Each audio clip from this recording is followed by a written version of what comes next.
មែនហើយបងរំខានអូនព្រោះតែបងនេះគ្មានគ្រប់យ៉ាងឲ្យអូនដោយខេម្នាក់នោះ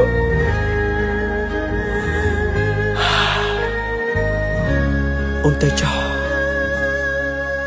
បានដឹងច្បាស់វលាក់ផ្លាំងមានថ្មីហើយហេតុដេចឡើយចិត្តអើយនៅនឹកដល់នាងត្បិតយើងធ្លាប់ជាសង្សារនឹងគ្នាមែនតែពេលនេះបានបដូរផ្លាំងអងទៅហើយព្រួងអូនសម្រេចចិត្តជ្រើងរូបគេបងគ្មានទៀតទេនៅក្នុងបេះដូងបងក៏តាមចិត្តអូនទាំងធ្លាយទ្រូងឲ្យតែស្ងួនអូនពិតជាបានក្តីសុខជីវិតអូនរស់បានសុខហើយតែកុំឲ្យដឹងឡើយថាអូនទឹកភ្នែ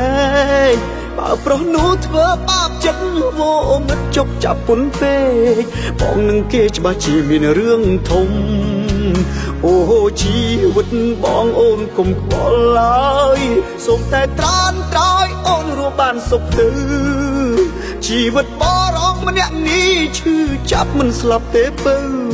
បងរស់ព្រោះនៅចាំមើលអូន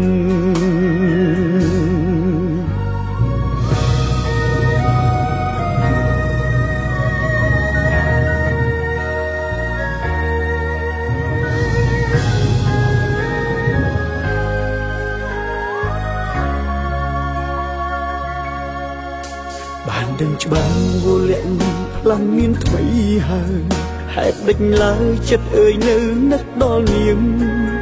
ត្បិតយើងធ្លាប់ជាសង្សារនឹងគ្នាមែន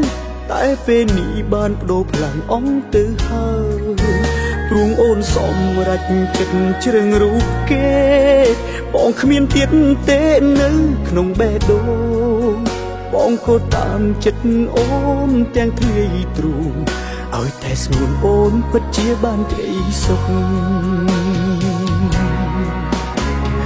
ជីវិតអូនរស់បានសុខហើយតែកុំឲ្យដឹងឡើយថាអូនទឹកភ្នែកបើប្រុសនោះធ្វើបាបចិត្តវោមិត្តជប់ចាប់ពុនពេកបងនឹងគេច្បាស់ជាមានរឿងធំ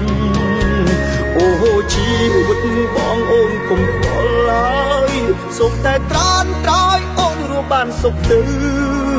ជីវិតបរងម្នាក់នេះឈឺចាប់មិនស្លាប់ទេពើបងរស់ព្រោះនៅចាំមើលអូនជីវិតអូនរស់បានសុខហើយតែកុំឲ្យដឹងឡើយថាអូនទឹកភ្នែកបើប្រុសនោះធ្វើបាបចិត្តវោមិត្តជប់ចាប់ពុនពេកបងនឹងគេច្បាស់ជាមានរឿងធំអូជីវិតបងអូនកុំខ្វល់ឡើយសូមតែត្រានត្រោយអូនរស់បានសុខទៅជីវិតបរងម្នាក់នេះឈឺចាប់មិនស្លាប់ទេពើបងរស់ព្រោះនៅចាំមើលអូនបើគេធ្វើឲ្យឈឺចាប់ប្រញាប់ប្រាប់បងណាស្ងួនបងរងចាំអូនរៀងរអូ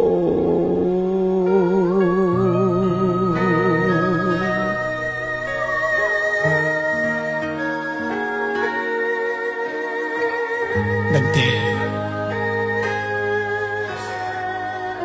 បងនឹកអូនណាស់